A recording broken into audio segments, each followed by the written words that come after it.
अस्सलाम वालेकुम, नमस्कार, सत श्री अकाल एंड गुड इवनिंग। मैं हूँ आरज़ू काज़मी और आप हमेशा की तरह मेरे यूट्यूब चैनल पर हैं और हमारे साथ हैं जी डॉक्टर अभिषेक मिश्रा जी। बहुत शुक्रिया सर कि आज आप आए। Thank you. Thank you Aarzoo ji, thanks for having me. बहुत बहुत धन्यवाद आपका, शुक्रिया। बहुत शुक्रिया सर। सर आज एक बार फिर ज़रा रशिया को और यूक्रेन को तो खैर डिस्कस करेंगे ही। आज एक दो लोग भी मुझे मिले पाकिस्तान में जिनका कहना था कि जी क्या फ्यूचर लग रहा है इन लोगों का। और अब तो डोनाल्ड ट्रंप साहब के साथ भी पुतिन साहब की बात हुई है जिसमें उन्होंने हिंदुस्तान पाकिस्तान को भी डिस्कस किया है, जो कॉन्फ्लिक्ट चल रहा था हिंदुस्तान पाकिस्तान का। और साथ साथ आप को क्या लग रहा है कि रशिया को तो इस वक्त पूरी तरीके से सपोर्ट हासिल लग रही है अमेरिका की?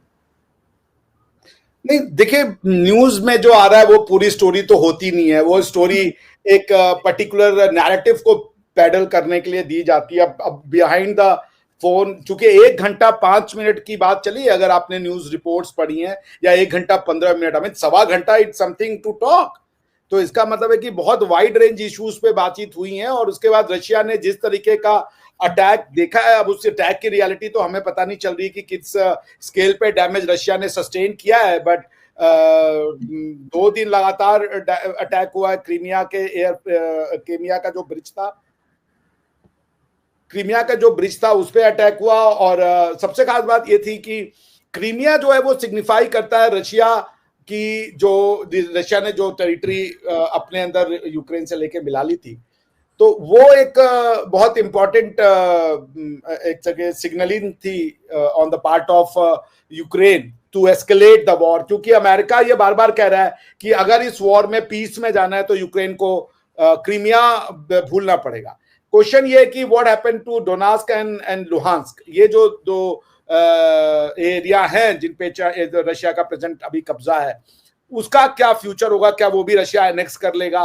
As far as Russian action are concern, वो तो उसको मिला चुके हैं, बट क्या उसको इंटरनेशनल रिकॉग्निशन मिलेगा या नहीं, ये देखने वाली बात है। तो पॉइंट है कि ये चीजें बदतर हो रही थी।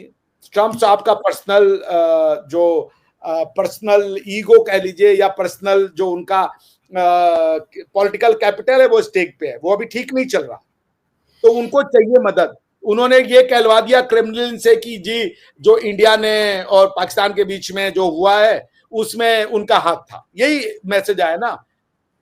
अभी मस्क साहब में और डोनाल्ड ट्रंप में मतभेद हो गया। मस्क हैव चैलेंज, वो क्योंकि एक वो बिल लेकर के आए हैं ऑन द डेफिसिट और फाइनेंस से रिलेटेड कोई बिल है जिसमें स्टेट को एक्सपेंडिचर और करना है। और स्टेट को वो एक्सपेंडिचर करने के लिए ये इनका मानना है, क्या नाम है मस्क का, कि ये अगर वो करेगा तो वो फिर इन्फ्लेशन में बदलेगा। वो डेफिसिट फाइनेंसिंग जब होगी तो उसका जो बोझ है वो एक तरीके से टैक्स के फॉर्म में लोगों के ऊपर आएगा। क्योंकि जब आप डेफिसिट फाइनेंसिंग करते हो, यानी मान लीजिए कि स्टेट की इनकम 100 रुपए है और स्टेट जो है 125 रुपए को अगर एक्सपेंड कर रहा है, तो ये 25 रुपए वो कहां से एक्स्ट्रा कमाएगा? तो एक तरीका होता है कि फिर स्टेट आपके ऊपर टैक्स बढ़ा देता है ताकि उसकी रेवेन्यू और जनरेट हो, in order to lower the deficit. तो वो ये कह रहे हैं कि स्टेट का एक्सपेंडिचर कम किया जाना चाहिए। और वो जो बिल आया है, वो बिल में स्टेट का एक्सपेंडिचर और बढ़ेगा। स्टेट ने कई ऐसे सेक्टर्स है जिसमें स्पेंड करना है। वो क्या क्या सेक्टर्स थे मैंने उतना ध्यान से देखा नहीं। सो बॉटम लाइन ये है कि ट्रंप साहब का पॉलिटिकल जो क्रेडिट है या कैपिटल है, बहुत तेजी से इरोड हो रहा है। उनके एक के बाद एक जो डिसीजंस हो रहे हैं वो चैलेंज हो रहे हैं कोर्ट्स में। सो ट्रंप साहब needs and boost in the eyes of the American voters for Trump, कि ट्रंप साहब एक मैवरिक है और उन्होंने बहुत ज्यादा, वो जो चाहते वो हो जाता है। और इसके लिए भारत पाकिस्तान का युद्ध भी उन्होंने रुकवा दिया। अब रशिया और यूक्रेन का युद्ध भी वो रुकवा सकते हैं, वो जो भी चाहे वो कर सकते हैं। तो ठीक है, ये उनका इंटरनल मैटर है। मैं ट्रंप साहब की रिस्पेक्ट करता हूं। ट्रंप साहब ऐसा कह रहे हैं तो कहते रहे। बट मैं प्रधानमंत्री मोदी की बात पे आंख बंद करके भरोसा करता हूं, अपनी पार्लियामेंट और अपनी गवर्नमेंट की बात पे भरोसा करता हूं। जहां पे कभी अगर सवाल उठाने हो, मैं उनके फैक्ट्स को ही नहीं चैलेंज करता। हाँ, उनके डॉक्ट्रिन, उनका कोई पॉलिसी है, उसको चैलेंज मैं करता हूं। मगर अगर स्टेट कह रहा है कि ट्रंप साहब का कोई रोल नहीं था, तो for me that's an end of the matter, कि कोई स्टेट का मैटर नहीं था। Neither I am going to give weightage to or credence to Russian statements or American statement. For me, प्रधानमंत्री मोदी का स्टेटमेंट फाइनल है और इसको मैं ऐसे देखता हूँ। लेकिन सर पाकिस्तान हिंदुस्तान की बात तो फिर जरा अलग तरह से है, और दोनों कंट्रीज जो है वो अमेरिका की सुनते हैं काफी हद तक। चले, आप कह सकते हैं आप कम सुनते हैं, हम ज्यादा सुनते हैं, लेकिन बहरहाल सुनते हैं। लेकिन रशिया की कहानी कुछ और है। रशिया के साथ अगर डोनाल्ड ट्रंप साहब रशियन प्रेसिडेंट से बात कर रहे हैं कि 1.5 घंटा अगर बात कर रहे हैं, वैसे अगर उनकी जगह मैं होती तो मैं मुझे अक्सर 1.5 घंटे बात करने के बाद जब फोन बंद कर देती हूँ तो याद आता है, हो जिस काम के लिए फोन किया था वो तो बोला ही नहीं। तो वो सारी बात मेरे ख्याल है कि शायद इन लोगों में नहीं होती होगी। लेकिन आपको लग रहा है कि अमेरिका का झुकाव जो है वो इस वक्त रशिया की तरफ है, और लोग यही सोच रहे हैं। जो मुझसे आज एक दो लोगों ने पूछा पाकिस्तान में, वो कहते हैं आपको क्या लग रहा है कि जी यूक्रेन का क्या बनेगा और उनको क्या किया जाएगा, तो लोगों को उस वक्त वो एक कमजोर साइड पे दिखाई दे रहे हैं। नहीं, मैं आपका प्रश्न का जो जीस्ट समझ पाया, आप ये पूछ रही हैं कि क्या अमेरिका रशिया के साइड चला गया, ये आपका क्वेश्चन है आरजू जी? मैं यही कहना चाह रही थी, आज मेरे अंदर जो है ना वो हरिमोहन जी की जो है ना आत्मा घुस गई है, तो मैं काफी लंबे लंबे सवाल कर रही हूँ। उसके बाद जो मेरा गेस्ट है उसको कुछ समझ नहीं आ रहा मैं क्या पूछना चाह रही हूँ, तो मुझे असल में मैं हरिमोहन जी को बड़ा मिस कर रही हूँ, तो मैंने सोचा उनके स्टाइल में क्वेश्चन करूँ, क्योंकि जब वो भी क्वेश्चन करते हैं तो मुझे भी कुछ समझ नहीं आती कि पूछना क्या चाहते हैं। तो मेरा भी आज वही हाल है जी, बिल्कुल यही कह रहे हैं। तो देखिए, पहली बात, मैं हरी जी का बहुत रिस्पेक्ट करता हूँ, बड़े अच्छे इंसान हैं और इज अ लवली मैन।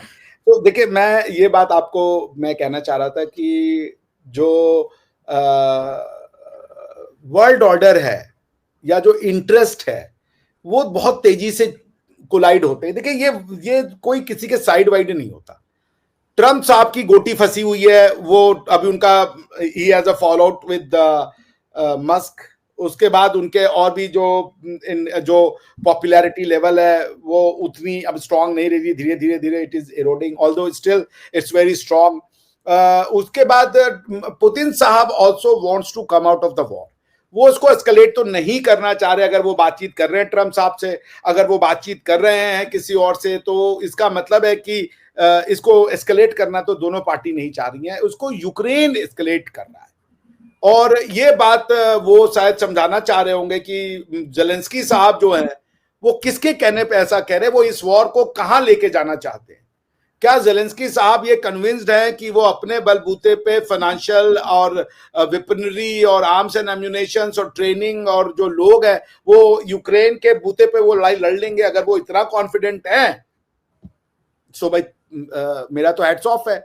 तो वो यही बातचीत हुई होगी कि ट्रम्प, अब ये तो मुझे नहीं क्लियर हुआ कि ट्रम्प साहब ने फोन किया था या पुतिन साहब ने फोन किया था, क्योंकि रशिया के ऊपर अटैक तो बहुत लीथल हुआ।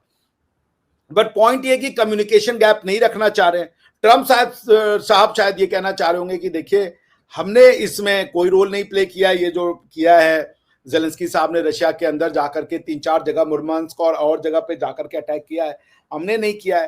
तो फिर इसको उसी नजर से देखा ना चाहिए। फिर यही क्वेश्चन होगा कि हाउ टू रिस्ट्रिक्ट जेलेंस्की को कैसे कंट्रोल में लाया जाए। बिकॉज आपने देखा था ना, पब्लिक लेक्चर ली थी भाई, पब्लिक क्लास लिया था जेलेंस्की का जेडी वान साहब ने और इन्होंने क्या नाम है राष्ट्रपति ट्रंप ने। तो वो उतनी ह्यूमिलिएशन के बाद भी the man is still not learning the lesson. He wants to fight the war, simple as that.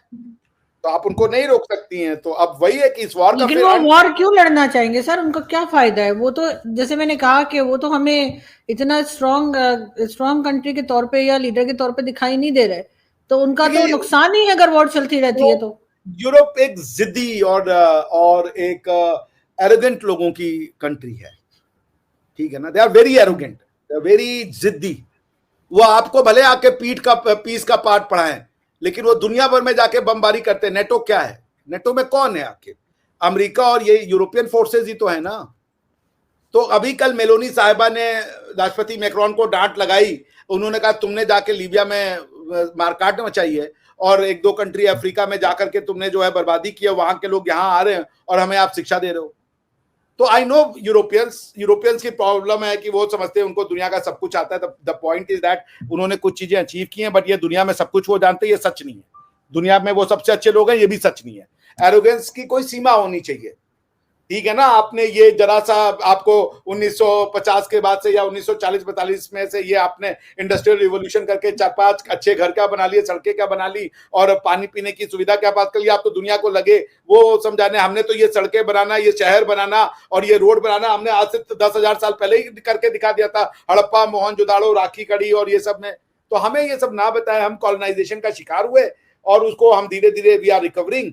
मगर ये है कि जी आप ये मानना कि वो बेस्ट है, मैं इसको नहीं मानता, इसलिए वो नहीं समझेंगे इस चीज को।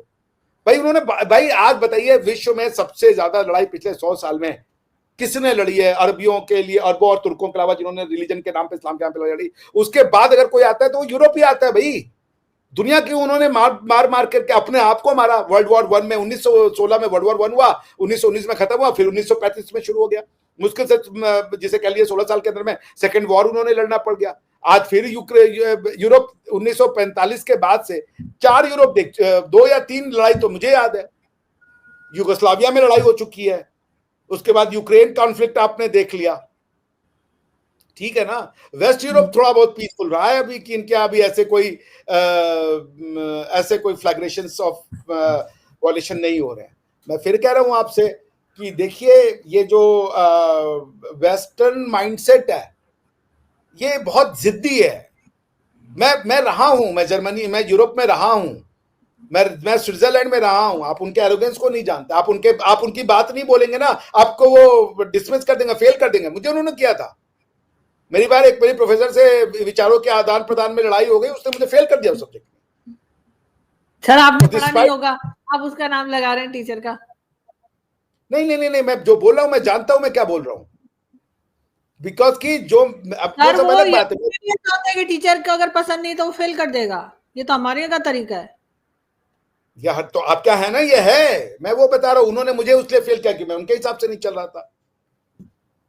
मैं आपको बताता हूं ना, माइंडसेट है, दे फील सुपीरियर कि बस स्विट्जरलैंड में ही ज्ञान है, बस नॉर्वे में ही ज्ञान है, बस जी जर्मनी में ज्ञान है और कहीं ज्ञान नहीं है। अच्छे लोग भी हैं, they are good European people, I know them and I respect them a lot. बहुत अच्छे यूरोप है। और वेस्ट का मैं वेस्ट का वो भी एक्सपेक्ट करता हूं। सारे कुछ मेरे I did not have a very good experience with the west, but जो उनका कंट्रीब्यूशन है उसको हमें एक्नॉलेज करना चाहिए। बट ये कि आप कहिए कि जी उनको बात समझ में आए, जेलेंस्की एक जिद्दी आदमी है जैसे वेस्ट में। आप देखिए अमेरिका और रशिया की एक मिनट आरजू जी, लास्ट बार क्यों इराक पे अटैक किया था बुश ने? सारी दुनिया जानती थी कि कोई वेपन ऑफ मास डिस्ट्रक्शन नहीं है, यूके भी शामिल था उसमें। बुश ने और ये दूसरे वाले जो मैं उनका नाम भूल रहा हूं, उस समय जो प्रधानमंत्री थे यूके के, मुझे उनकी फेस दिमाग में आ रहा पर नाम नहीं याद आ रहा। इन लोगों ने झूठ बोला सिर्फ इसलिए कि ये सद्दाम हुसैन को निकाल के फेंकना चाहते थे।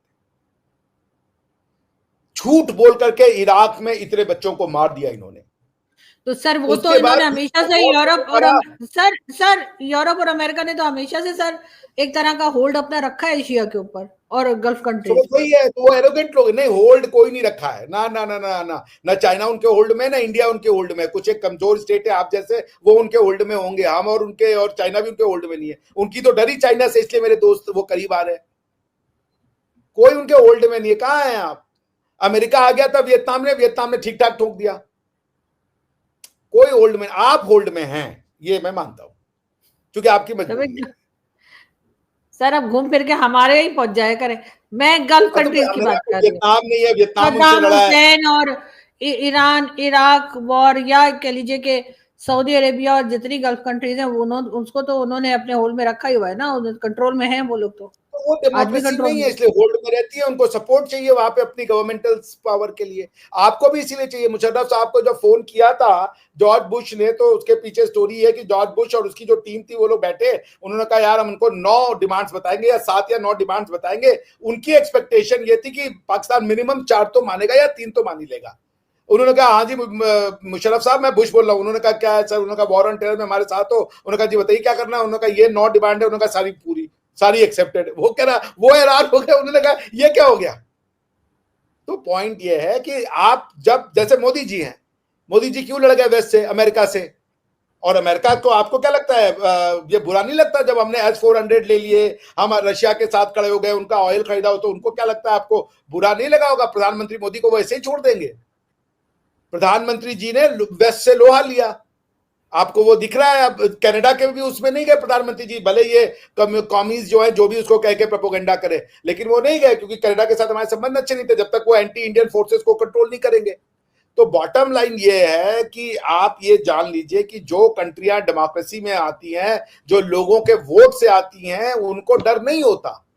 उनको ये पता होता है कि कल को हम हार भी सकते हैं। वो इस माइंडसेट से आते कि tomorrow we might be stepping down, आज मैं प्राइम मिनिस्टर हूं, कल मैं खाली आदमी हो जाऊंगा। लेकिन सर कंट्रीज के तो आपस में रिलेशन चेंज होते रहते हैं। जब डिक्टेटर होते हैं ना, आपको पावर पाना आता है पर पावर को जाने देना नहीं आता। डेमोक्रेसी में इलेक्शन के थ्रू आप पावर को जाने के लिए भी माइंडसेट में रहते हो कि हाँ, I can lose this power tomorrow, मैं कल को रोड पे आ जाऊंगा।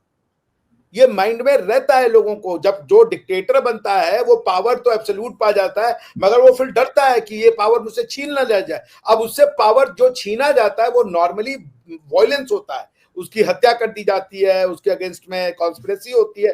तो वो it's a very tough situation जब आप एक ऐसा पावर जिसकी की लेजिटिमेसी नहीं होती है वो आप एक्वायर कर लेते हो, जो प्रेसिडेंट मुशर्रफ ने की थी। तो बॉटम लाइन ये कह रहे हैं कि सारी, आप ऐसा ना कहें कि सब एशिया जो है उनके कंट्रोल में है। चाइना नहीं है, इंडिया नहीं है, वियतनाम नहीं है, बहुत सी कंट्रीज हैं। आप नॉर्थ कोरिया देख लें, ये भी है, जापान को देख लें, ये सारी एशियन कंट्रीज हैं and they have stood up to west. ऐसा कुछ नहीं है जी। लेकिन खैर जो कंट्रीज होती है उनके जाहिर अपने इंटरेस्ट होते हैं। ऐसे तो हम ये भी देखने में आया कि अमेरिका और रशिया के कोई खास अच्छे टर्म्स नहीं रहे। रशिया से जब ऑयल वगैरह लेने की बात की गई तब भी कई तरह की बातें जो है अमेरिका की तरफ से की गई, लेकिन इस वक्त तो अमेरिका रशिया के साथ दिखाई दे रहा है। उसकी क्या वजह लगती है आपको? क्या ये परमानेंट खड़े या ये आर्टिफिशियल तरीके से खड़े? अमेरिका रशिया के साथ नहीं है, ट्रंप रशिया के साथ है।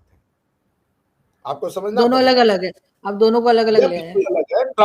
Trump is fighting it's deep state.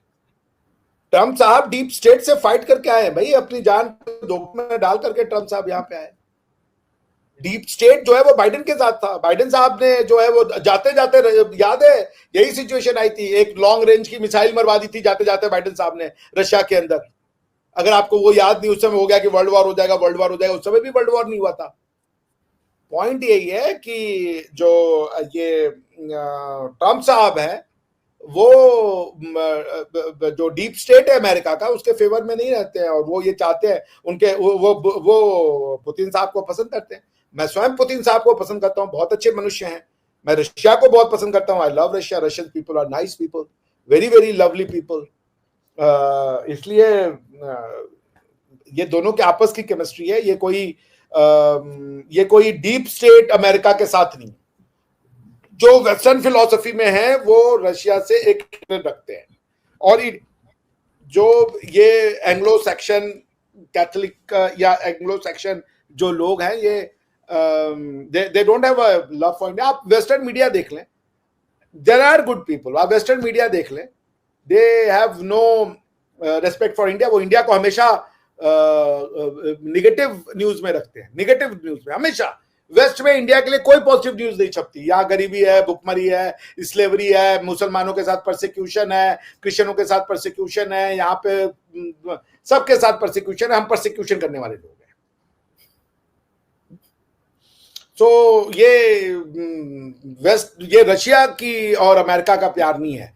Russia का आप कह सकते हैं, पर ट्रंप साहब का और पुतिन साहब का ये है अफेयर। और पुतिन साहब शायद ट्रंप साहब पे भरोसा करने को तैयार है, तभी ये 1 घंटे 5 मिनट की कॉल, वरना इसके बाद तो वॉर होना चाहिए था, नहीं हुआ। जो न्यूज आई, उस न्यूज का स्केल माने 40 हवाई जहाज उड़ा देना, वो भी फाइटर। आप मजाक समझिए, वो भी डीप रशिया के अलग अलग जाकर के 4-5 एयर बेसेस में, ऑपरेशन स्पाइडर वेब में। तो अगर रशिया 2021 वाला होता, उसने तो इतने बम मारने थे कि वो फ्लैट कर देते उसको, क्या नाम है, यूक्रेन को। नहीं किया उन्होंने।